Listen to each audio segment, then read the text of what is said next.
Mas antes da gente passar para o próximo tópico, ficou faltando a gente falar dos portais naturais, né, que são os pontos estratégicos da Terra.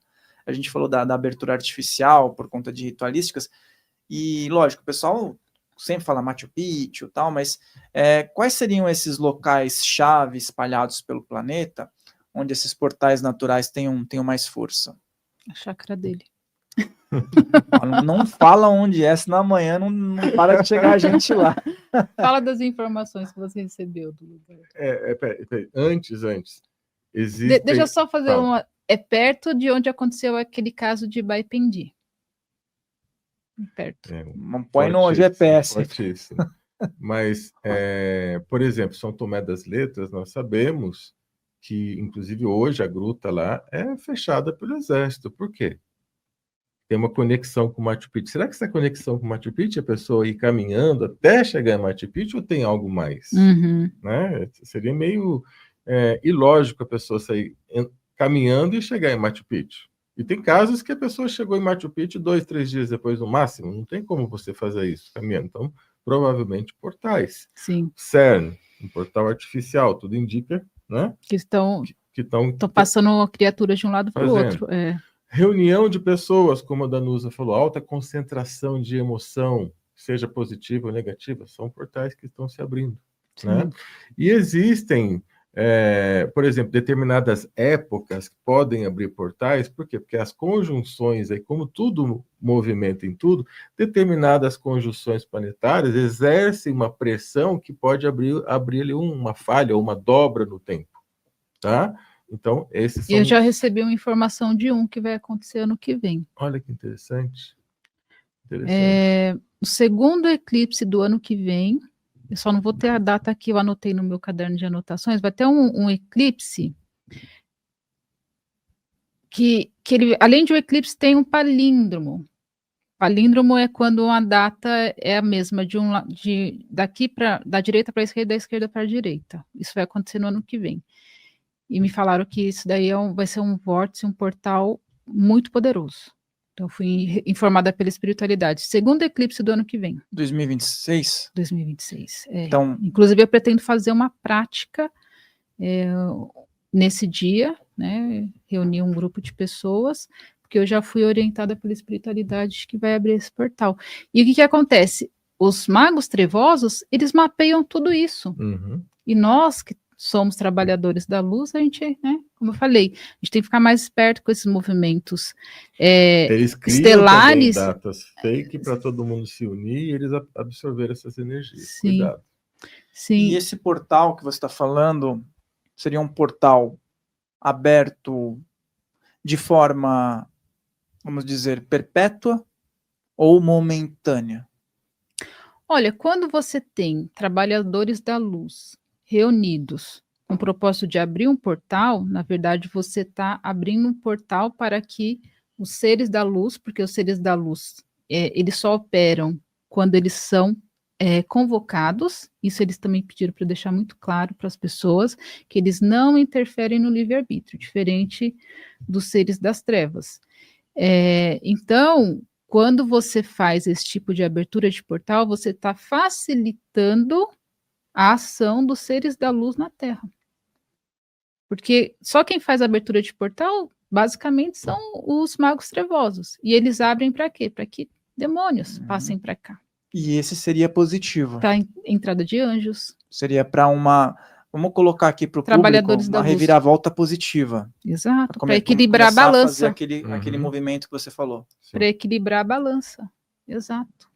Exatamente isso. E existem alguns lugares especiais que ainda existem no planeta, pelo menos eu creio, que a partir do momento que você começou a fazer muita devoção, oração, esses encontros, reuniões, vão abrindo também portais, entre aspas, naturais, pela força da egrégora, que se sustentam ali enquanto aquela egrégora estiver mantida. Sim. E que às vezes ficam séculos depois, de tanta força que houve, que às vezes uma pessoa passa e vê algo diferente. Por quê? Porque ali foi aberto um portal atrás de um trabalho que hoje a gente não conhece. O Crowley, ele abriu um portal negativo lá no Lago Ness. Então, o monstro do Lago Ness seria o resultado de um portal das trevas.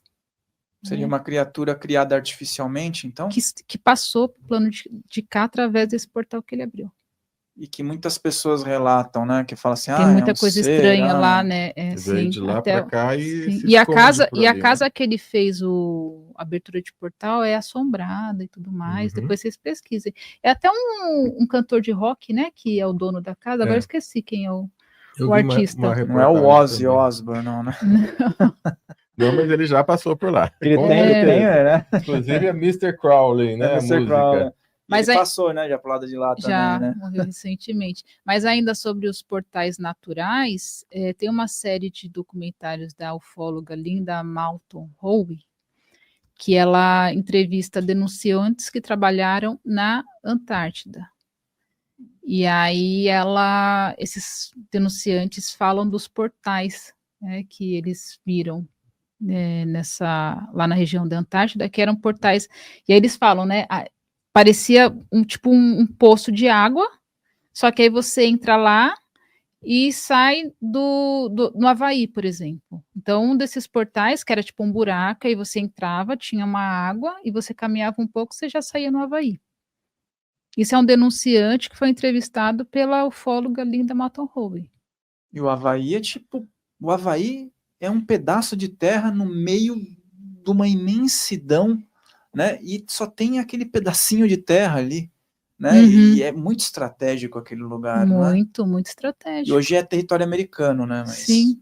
Foi Mas pesquisem, quem está falando isso é uma pesquisadora super séria, né? Que é a Linda, e ela entrevistou esse denunciante. Ele falou: eu vi um portal que eu entrei nele e saí no Havaí. Ele falou assim, tem vários espalhados pelo planeta. O Triângulo das Bermudas seria também algo nesse sentido, será? Eu entendo que o Triângulo da Bermuda é uma anomalia que ficou por conta do que aconteceu na Atlântida, que era ali naquela região. Porque até as rotas desviam hoje de lá. Sim, aí aviões, várias embarcações já sumiram. Provavelmente com a fenda temporal. Com guerras, bombas e sabe lá mais o que aconteceu, pode ter feito essa distorção do espaço-tempo. O tempo fica, hora vai, tipo dando um tilt, né? Antigamente se falava assim, equipamento eletrônico, ali fica dando um tilt, hora está nessa dimensão, hora abre para outra, hora abre para outra, que a gente nem de repente nem conhece, né? Sim. Então pode realmente ter sido isso. É porque tem filmes, até nem lembro agora, mas eu vi uma vez um filme que rolava ali, um avião passava pelo Triângulo das Bermudas e saía num outro espaço-tempo, numa outra dimensão. Não lembro, se alguém já viu esse filme, coloca aqui na descrição, é um filme antigo. E sempre ficou isso na minha mente, né? Será que é aquele que é baseado? Porque aconteceu isso de fato, né? Foram, acho que mais de 10 caças, né? Primeiro um sumiu, aí foram 10 caças atrás e sumiram juntos, e nunca mais foi visto. Nunca mais acharam, nem o primeiro avião que sumiu, nem os que foram atrás para resgatar. Teve um voo da Malásia também, não foi? Recentemente? Sim, da Malásia também, que o pessoal... Incógnita, né? Não achou até hoje. Não. Só que o voo da Malásia, eu tenho assim, meu pé atrás, porque o piloto ele estava com depressão. Uhum. Então, eu fico meio assim, porque ele pode também ter jogado a aeronave no mar deliberadamente, porque ele estava com depressão mesmo. É uma possibilidade, né? Não descarto a outra, mas também tem essa possibilidade dele realmente ter se matado e levado um monte junto, né? Pode ser, pode ser. Porque a pessoa em depressão, ela esquece de tudo ao redor. E falta uma triagem nesses casos, né? Uma depressão profunda, ela simplesmente só vê o sentimento dela e o mundo acaba naquele momento. E existem, por exemplo, portais adormecidos. A gente estava falando do Egito. Bom, hoje, de uma forma ou de outra, o Egito ele é um país muito comercial, né?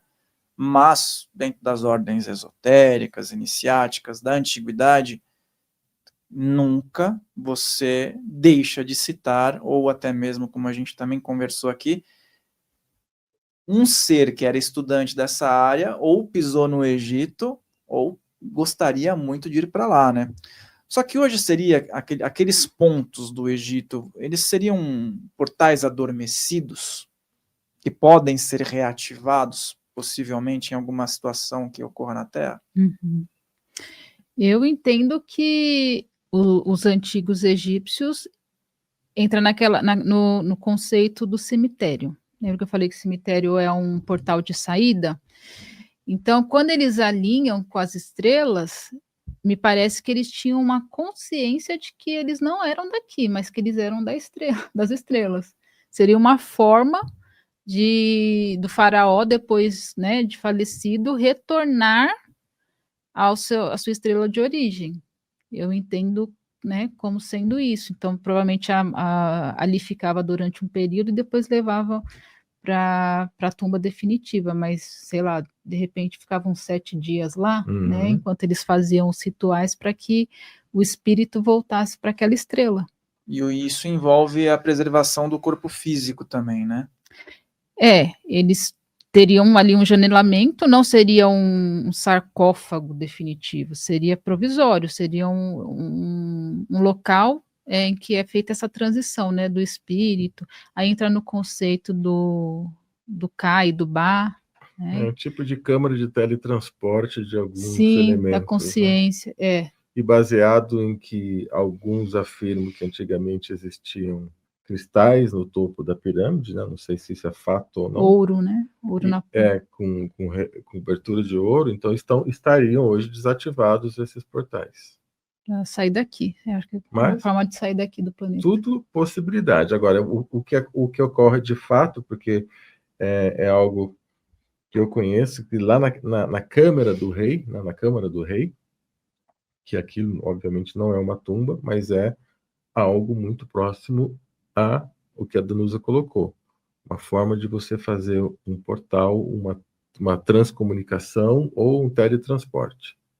Isso é fato. E até hoje, a Ordem Rosa Cruz tem entrada ali dentro, em determinado momento do ano, para fazer ali rituais com essa intenção de conexão. Então, ali tem uma conexão, um super rádio, um super receptor com outras esferas. Tem até meditações, né, que conecta com a câmara, né? E até uma música minha que veio do Egito, eles já usaram lá dentro, com permissão, pediram a minha permissão para usar a música dentro da Câmara do Rei.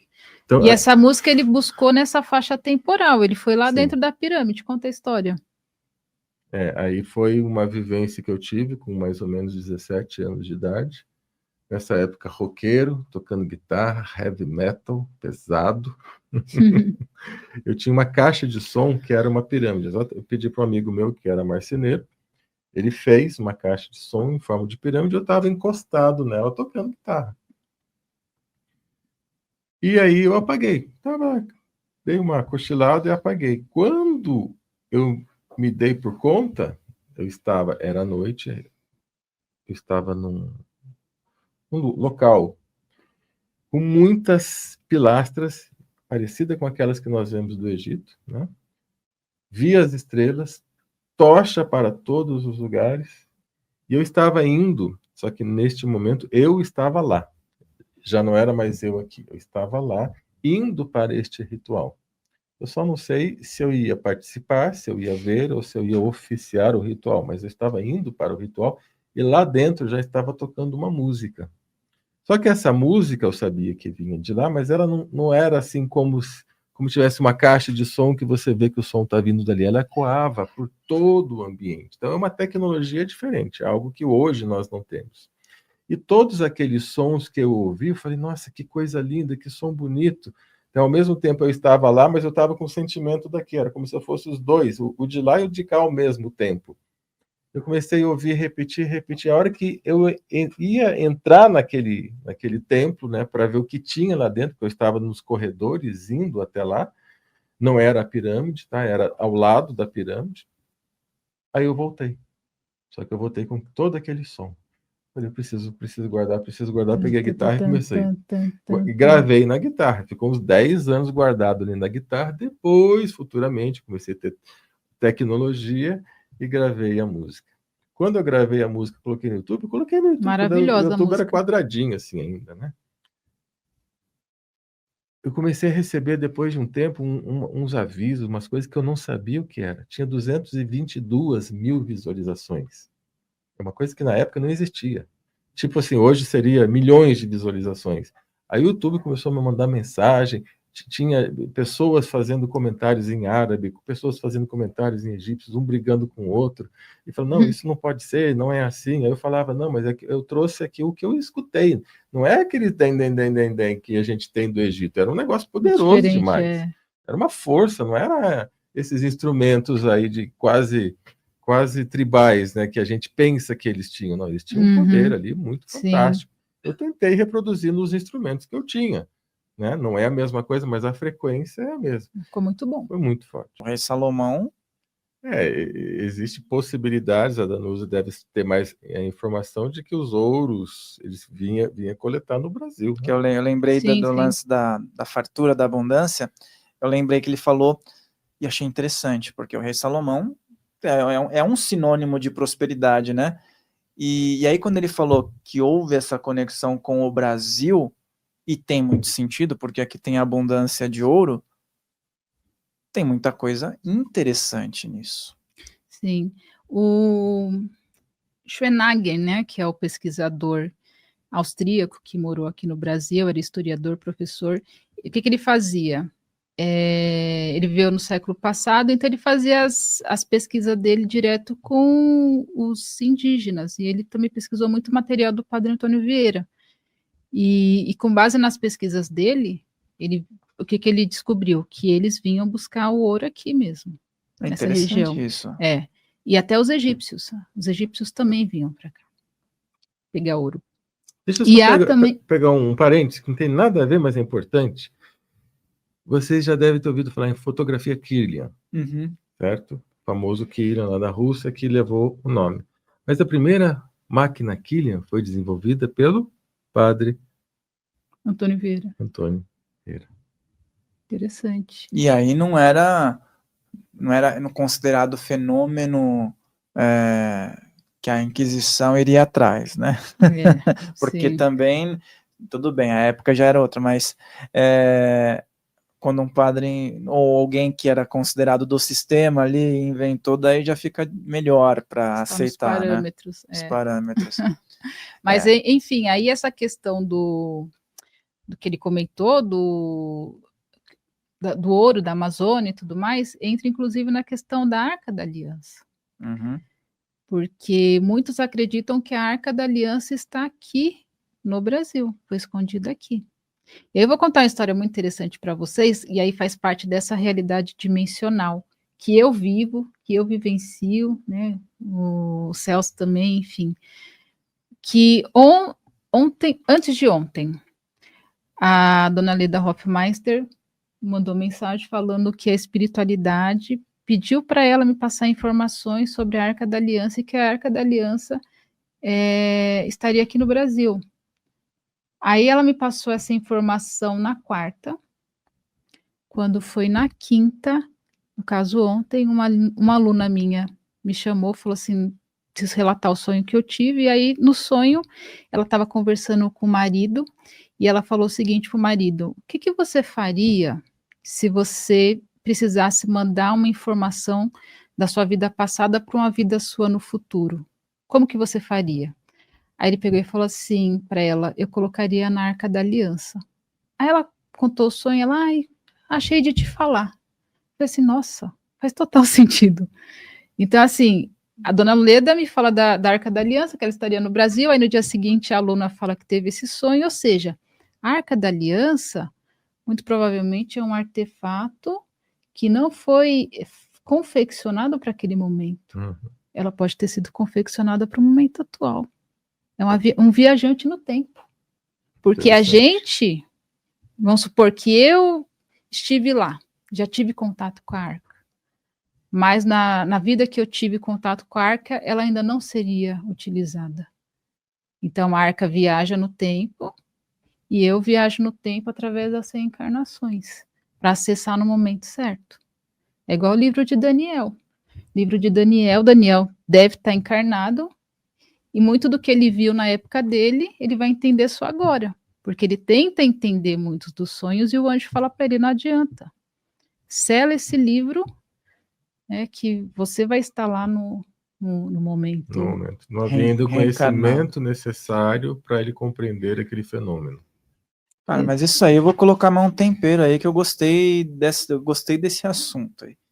O lance da Arca da Aliança, que eu sei que ela sempre traz algumas coisas para a gente refletir, para o público refletir, para pesquisarem também.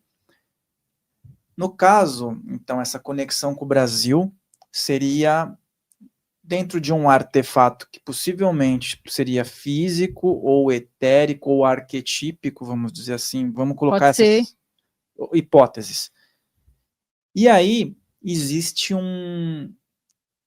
alguns guardiões dessa suposta Arca da Aliança na Etiópia, que alegam estarem defendendo ali dentro de um templo.